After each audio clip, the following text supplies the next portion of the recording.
Hello everyone. Today I'm here to ask and answer one simple question. Is Jeff Cavaliere of ATHLEAN-X natty or not? For those of you who don't know Jeff, he has arguably the largest fitness channel on YouTube. He has a Master's of Science in Physical Therapy, and he has a Strength and Conditioning Specialist certification from the National Strength and Conditioning Association. So Jeff has some pretty impressive credentials. He should know a thing or two about proper training and nutrition, and given the amount of knowledge and experience he has, if he is taking steroids, you would expect him to have some pretty impressive results. So we're going to compare Jeff to some lifters who I believe are natural, and we're also going to compare him to some lifters where their natty status is questionable, and we'll see where Jeff falls in the lineup. So first off, let's take a look at his height and weight. These stats come from greatphysiques.com, and according to this website, he is 5 foot 8 inches tall, which I'd say is about right. But this website got his weight wrong. The site claims he's 185 to 195 pounds, which is widely inaccurate. Especially considering that Jeff stays pretty damn lean all year round, I never really see him lose or gain weight, so I really doubt that his weight fluctuates by 10 pounds throughout the year. And I also think he's a lot lighter than 185 pounds. In a recent video that Jeff published, one of his training clients, Jesse, had a height of 5 foot 11 inches tall at 155 pounds body weight, while being pretty lean at 9% body fat, and Jeff shared these stats in the thumbnail of the video. So these are stats that are typical of a guy who has a naturally slim build, who's been working out for a little while, and has maybe average or slightly below average genetics. But if you take a look at the video, there isn't a massive overall size difference between the two. Of course, Jeff clearly has a more muscular build, but when they're standing right next to each other, you don't get the feeling that, oh, that dude Jesse, he's totally natty, but oh fuck, look at Jeff, he's on gear.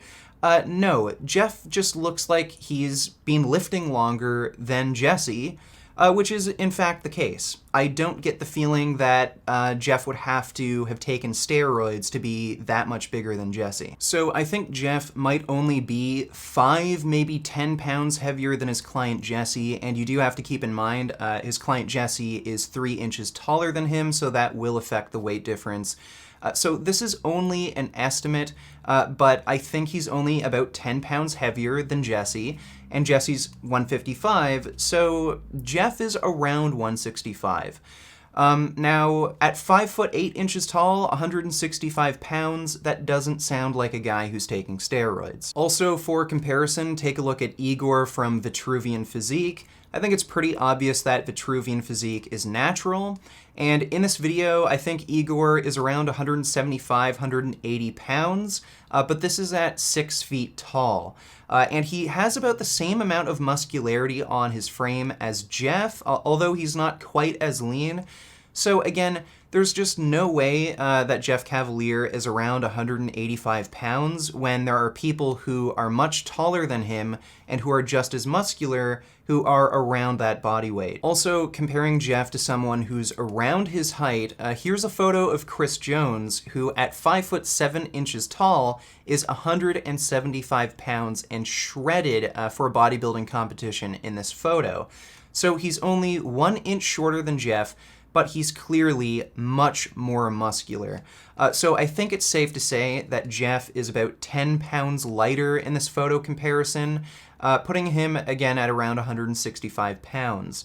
And I would also argue that Chris Jones is a natural lifter. He's just very genetically gifted. He works hard. I did make a video on that before if you're interested. And lastly, let's compare Jeff to Matt Ogus. And I know a lot of people debate whether or not Matt Ogus is natty, but he's around the same height and weight. And for the sake of the video, I think it's helpful to compare him to people who may not actually be natural. So the image of Matt on the right was just taken from the video I just showed you, and the image of Jeff on the left is taken from a video on his Instagram. Now, I chose these two photos to make as fair a comparison as possible. I wanted them in roughly the same pose, And I think it's pretty obvious that Matt has a little bit more overall muscularity. He's more filled out, especially in his legs. He has pretty thick, bulky legs. Jeff's legs are actually pretty thin. He rarely ever shows them as well. It's not that he has a weak lower body, but Jeff just doesn't have as much overall muscle mass, especially in his legs. So again, I think it's fair to assume that Matt has about 10 pounds on Jeff here, mostly because of his legs, but overall, he just has more muscle mass. And now let's just compare Jeff's overall appearance to these people. Here he is standing next to his client Jesse, Vitruvian Physique, Chris Jones, and Matt Ogus. And I'm sure a lot of people will still claim that both Chris Jones and Matt Ogus are on steroids. Well, Jeff still isn't standing out from the crowd here. He does look great, but it's not like he's more muscular than Chris Jones or Matt, who a lot of people think are on gear. And he's pretty comparable to Vitruvian Physique, who I think most people will agree is natural. So he's not standing out here. This suggests to me that he is natural. And if you're familiar with ATHLEAN-X and his content, he really fucking dedicates himself to the gym. He's really serious about training and especially his nutrition. He literally only has one cheat meal a year. He has some carrot cake on his birthday. So although he stays lean all year round, which is a little bit abnormal for a natural lifter, he's extremely strict with his training and nutrition, so it's no wonder he looks like this. I also thought it would be a good idea to take a look at Jeff's strength. Some people, depending on their genetics, the way they train, and the type of steroids they're taking, they might not get a big, thick, bulky look from taking gear, but their strength might improve massively. Now, I couldn't find any videos of Jeff performing max lifts on the big three, the squat, bench, and deadlift.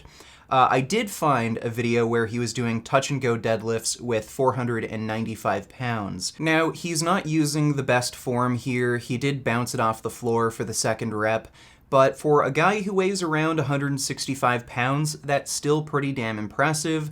His max deadlift should be well over 500, maybe as high as 550, but I'd expect it to be in the 520, 530 range. But I still wouldn't say this is supernatural steroid strength. Again, for comparison, the current world record in the deadlift in the 165-pound category is 716 pounds. So although Jeff does have above average strength, at least in this lift, again, those of you who know Jeff know he's been working hard for a really long time, so I'd expect him to have this kind of strength, and it's nowhere near like top tier, the best in the world. So again, this isn't any evidence to me that he's on gear. Apparently, Jeff has had a pretty serious shoulder injury, so his pressing strength isn't all that impressive. I've only ever seen him work with 100-pound dumbbells, but he does have some pretty impressive grip strength and pull-up strength.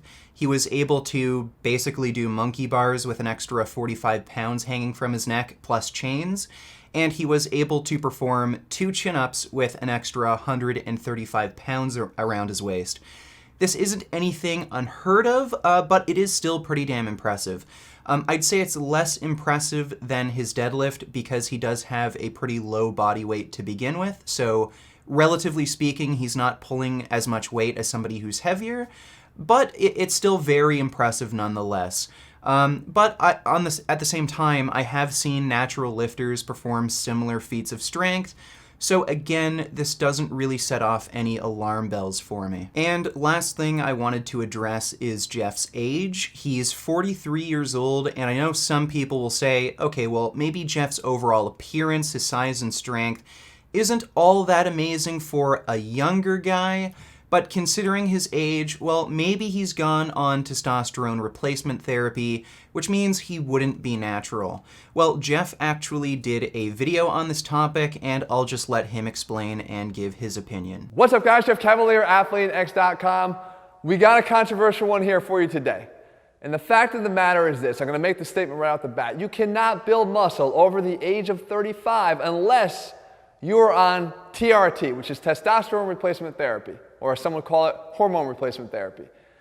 I know this to be the case. I know this because someone left a comment on my video that said that was true. I truly am not trying to bust your balls, but again, I do not think it's fair for you to keep one of the integral parts of training over 40 a secret any longer. Your body needs testosterone and growth hormone to function properly and repair itself. Sure, diet and hard work are fine, but without adequate test and GH, their results will be greatly diminished, capitalized, and may even result in injury. So consider coming clean. I think it would be good for you, the sport, and the public's perception of you. All the best. Now, that's a mouthful right there. And that right there is a bunch of horse shit. And I know these are just words. Jeff could be lying about being on TRT, but I'm familiar enough with Jeff and his content to take his word for it. I don't get the feeling that Jeff would lie about this sort of thing. He seems like he has a lot of self-respect and integrity. He's very well educated. He wouldn't have to resort to these sorts of tactics like Mike O'Hearn. People like this are just dumb, uneducated. They have to lie about being on steroids. They don't have any valuable information to share. And then they just end up trying to con people into buying, frog fitness equipment or duck eggs to make ends meet. But it doesn't look like that's what Jeff Cavalier's about. Now, I do disagree with him on a fair amount of things. He doesn't promote a vegan diet, for one thing. Sometimes he just does weird shit like touch-and-go deadlifts, and his exercise selection can be a bit strange at times. But just because I disagree with him, I never get the feeling that I'm being lied to. I get the feeling that Jeff is a really honest and straightforward guy who tries his best to give out accurate and reliable information.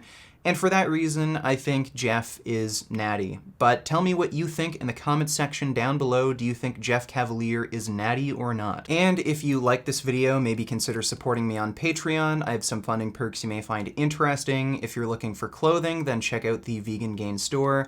Also, be sure to subscribe to my gaming and live streaming channel. I recently streamed Black Ops 4. And as always, keep making those vegan and natty gains. What a relief! When will this poisonous product cease? This is another public service announcement. You can believe it or you can doubt it. Let us begin now with the cow. The way it gets to your plate and how.